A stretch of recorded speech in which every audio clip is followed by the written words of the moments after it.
আজকে তোমাদের সঙ্গে আমি শেয়ার করবো যে গরমকালে কোথাও যদি আমি এদিক ওদিক যাই তাহলে কিভাবে আমি স্কিন কেয়ার করি। তো প্রথমেই লাগিয়ে নিলাম ময়েশ্চারাইজার, তারপর হচ্ছে গরমকালে যেটা মাস্ট সানস্ক্রিন, তারপর হচ্ছে সানস্ক্রিনটা মুখে গলায় ভালো করে অ্যাপ্লাই করে নেবো।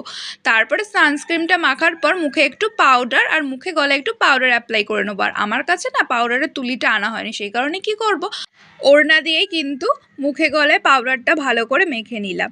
তারপরে একটুখানি চোখে কাজল পরবো, তো কাজলটা সবসময় পরি না, যখন ইচ্ছে হয় পরি, আবার যখন ইচ্ছে হয় পরি না। তারপর হচ্ছে ঠোঁটটা একটুখানি যাতে রেড বা পিঙ্ক কালার হয় সেই কারণে হালকা করে একটুখানি লিপস্টিক লাগিয়ে নেবো। আর কখনো কখনো আমি লিপ বামও ইউজ করে থাকি, তো যখন যেটা ইচ্ছা আর কি। তো তারপর হচ্ছে টিপ, যেটা ছাড়া আমার লুকটা ইনকমপ্লিট লাগে। টিপ পরতে আমি ভীষণ ভালোবাসি, আর কিন্তু ক্যামেরায় পরতে গিয়ে না টিপটা বেঁকে গেছে, তো কি আর করা যাবে। তো এই যে আমার ফাইনাল লুক।